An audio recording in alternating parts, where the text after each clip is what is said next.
రాజకీయాల్లో ఎన్నో చూస్తూ ఉంటాం, కానీ ఇంత నికృష్టమైన ఇంత నీచమైన రాజకీయాన్ని మాత్రం ఎవరు కూడా చూసి ఉండరు. 22 కౌన్సిలర్ స్థానాలు ఉన్నాయి.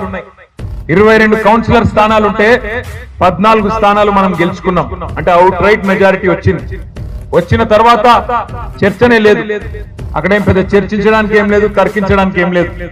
చెన్నూరు మున్సిపాలిటీలో కాంగ్రెస్ కు మెజారిటీ వచ్చింది, వాళ్ళు చైర్మన్ అయినారు. క్యాతన్పల్లి మున్సిపాలిటీలో మనకు మెజారిటీ వచ్చింది, మన పార్టీకి సంబంధించిన వాళ్ళు చైర్మన్ కావాలి.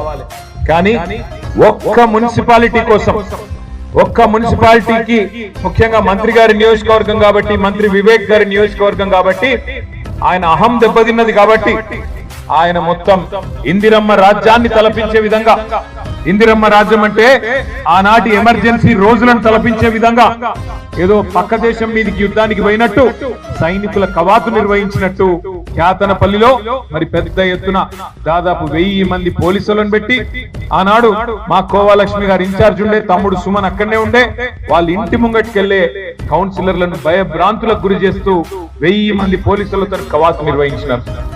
అంత మాత్రమే కాదు, లేని కేసులు బనాయించి ఉల్టా కేసులు మన మీదే పెట్టి దౌర్జన్యం వాళ్ళు చేసి, రాళ్లు వాళ్ళేసి మన కౌన్సిలర్లను ఎత్తుకపోయే ప్రయత్నం చేసి, మన కౌన్సిలర్లని ప్రలోభ పెట్టి, భయపెట్టి, ఇల్లు గులగొడతామని రకరకాల బెదిరింపులు చేసి, చివరికి బ్లాంక్ చెక్కులు కూడా రాసిచ్చి, ఇగో బ్లాంక్ చెక్ ఇస్తున్నాం తీసుకో అంటే, ఎవడికి కావాలి నీ బోడి పైసలు అని చెప్పి వాళ్ళ ముఖాననే పైసలు కొట్టి ఇవాళ ప్రజాస్వామ్యాన్ని గెలిపించే విధంగా వ్యవహారం చేసిన మన కౌన్సిలర్లందరికీ నేను హృదయపూర్వకంగా సల్యూట్ చేస్తా ఉన్నా.